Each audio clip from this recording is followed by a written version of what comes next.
नमस्कार मित्रांनो. आज आपण भारतातील सर्वात सुंदर प्रवासापैकी एक मानल्या जाणाऱ्या कोकण रेल्वेच्या प्रवासाला निघालो आहोत.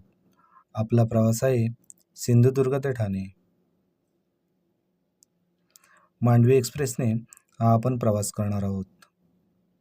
निसर्गाचा आनंद लुटायचा असेल तर दिवसाचा प्रवास हा खूप योग्य आहे.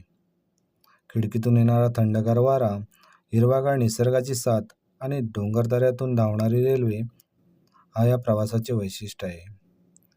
हा प्रवास फक्त एका ठिकाणाहून दुसऱ्या ठिकाणी जाण्यासाठी नाही, तर मनाला शांत करण्यासाठी एक सुंदर अनुभव आहे.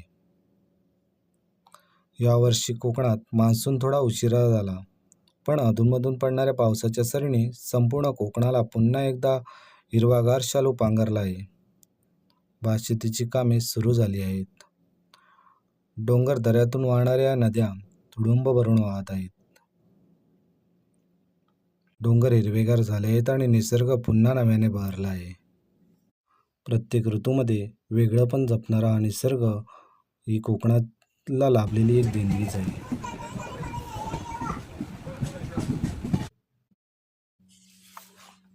कोकणात प्रत्येक ठिकाणी फिरताना आपल्याला निसर्गाचं जाणवणारा वेगळेपण आणि या वेगळेपणातून निर्माण होणारी एक वेगळीच आतुरता मनाला ओढ लावून जाते.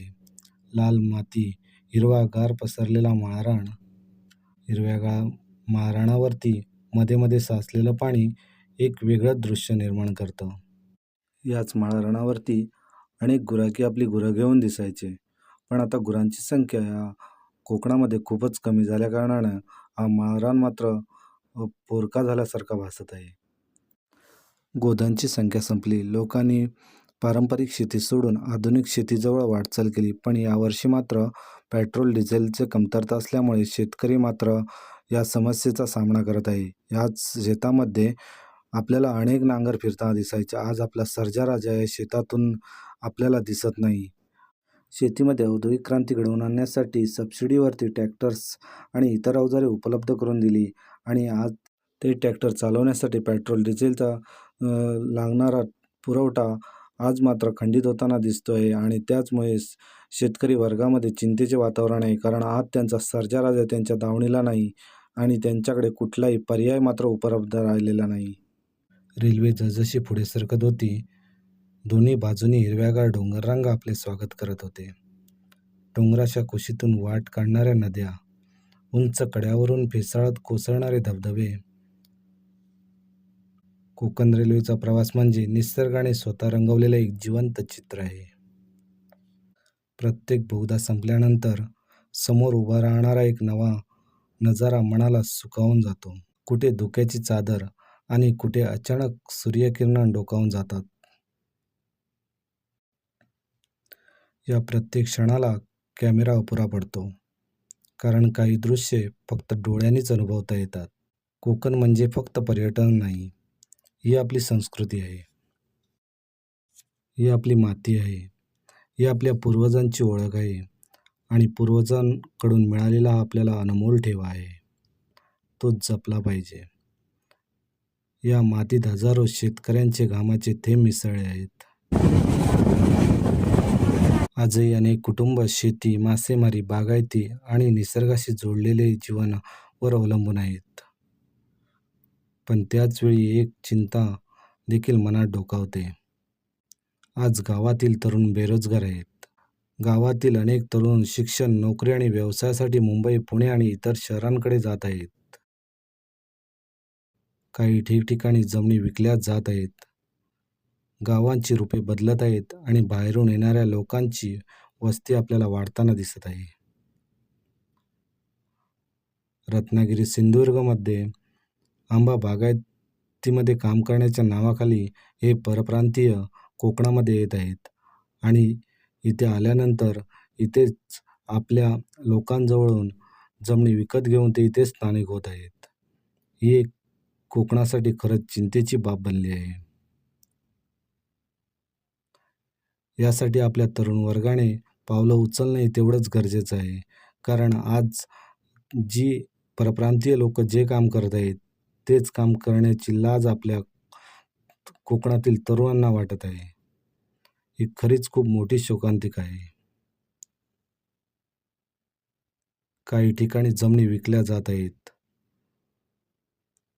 आणि त्या बदल्यात मुंबई, पुण्यामध्ये लोक स्थानिक होत आहेत. मुंबई, पुणे जरी असलं तरी आपण आपलं हक्काचं गाव सोडून परक्यांच्या गावामध्ये स्थानिक होत आहोत. हीच किती विदारक गोष्ट आहे. याचाही विचार सगळ्यांनी करायला हवा. कारण आपण आपलं हक्काचं घर सोडून आपण दुसऱ्याच्या घरामध्ये जातोय.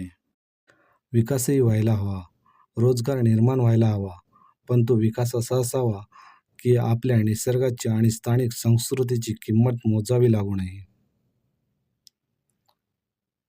आज या रेल्वेतून खिडकीतून दिसणारा हा निसर्ग उद्या आपल्या पुढच्या पिढीला असाच पाहायला मिळेल का? हा प्रश्न अनेक कोकणप्रेमींच्या मनात निर्माण होतो. अनेक नागरिकांना असे वाटतं की मोठे उद्योग आणि इतर विकास प्रकल्प राबवताना पर्यावरण, स्थानिक लोकांचे हित आणि नैसर्गिक साधनसंपत्ती यांचा पुरेसा विचार व्हावा. हा निसर्ग जपला तरच मात्र कोकण जपलं जाणार आहे.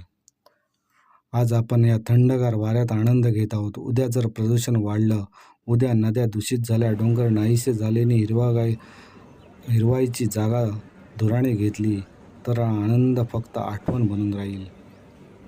समोर दिसणारं दृश्य तुम्हाला संपूर्ण कोकणात तुम्हाला दिसेल. हा पसरलेला धूर आणि या पसरलेल्या धुराने वातावरणात होणारा बदल हा उद्या कोकणासाठी घातक ठरेल. आज रेल्वेच्या खिडकीतून येणारा गार वारा आपल्याला सुखावून जातो. उद्या जर हवा प्रदूषित झाली तर कदाचित हीच खिडकी बंद करून प्रवास करण्याची वेळ येऊ शकते. म्हणूनच कोकण वाचवणे ही फक्त एका व्यक्तीची जबाबदारी नाही, ती आपली सर्वांची सामूहिक जबाबदारी आहे. मित्रांनो, कोकणावर प्रेम करायचं असेल तर फक्त फोटो काढून किंवा व्हिडिओ बनवून चालणार नाही. या निसर्गाचं जतन तितकंच महत्त्वाचं आहे. स्वच्छता राखूया, झाडे लावूया, नद्या आणि समुद्र प्रदूषित होणार नाही याची काळजी घेऊया आणि विकास करताना पर्यावरणाचा समतोल राखण्याचा आग्रह धरूया. आजचा रेल्वे प्रवास संपेल, सिंधुदुर्ग ते ठाणे हे अंतर पूर्ण होईल, पण या खिडकीतून दिसणारी हिरवाई, धबधब्यांचा आवाज, डोंगरावरून विसावणारे ढग आणि कोकणाच्या मातीचा सुगंध हे कायम मनात राहील. चला, कोकण फक्त पाहू नका, कोकण जपूया. कारण कोकण वाचलं तर कोकणातील ओळख वाचेल आणि निसर्ग वाचला तर आपलं भविष्य सुरक्षित राहील. त्यासाठी सर्वप्रथम आपला गाव वाचवा. गाव वाचला तर तालुका वाचेल आणि तालुका वाचला तर जिल्हा वाचेल. त्यामुळे आपल्या जमिनी विकताना 10 वेळा विचार करा. आपल्या पूर्वजांनी दिलेला अनमोल ठेवा जर आपण आजच नष्ट केला तर आपण पुढच्या पिढीला तोंड दाखवायला लायक राहणार नाही. हे वास्तव आहे आणि ते मान्य करा. आज कोकणातल्या जमिनी आपण परप्रांतीयांच्या घशात उतरवतो आहे. थोड्याफार किमतीसाठी आपण त्यांना देत आहोत आणि आपल्या आई-वडिलांनी आपल्यासाठी ठेवलेली शेवटची आठवणी आज आपण विझवून टाकत आहोत.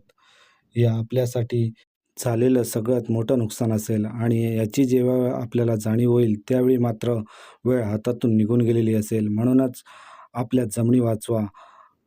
आपल्या कामाधंद्यातून थोडासा वेळ काढा आणि शेतीला प्राधान्य द्या. जर शेती करणं शक्य होत नसेल तर आंबा फणसाची लागवड करा आणि आपल्या जमिनी अबाधित ठेवा. कारण आज आपली जमीन राहिली तर आपलं गाव राहणार आहे आणि उद्या आपल्याला आपल्या हक्काचं घर आपल्या गावामध्ये भेटणार आहे. व्हिडिओ आवडला असेल तर लाईक करा, आपल्या मित्रांसोबत शेअर करा आणि व्हिडिओला लाईक नाही केलं तरी चालेल, पण या मी बोललो त्या गोष्टींचा मात्र विचार नक्की करा.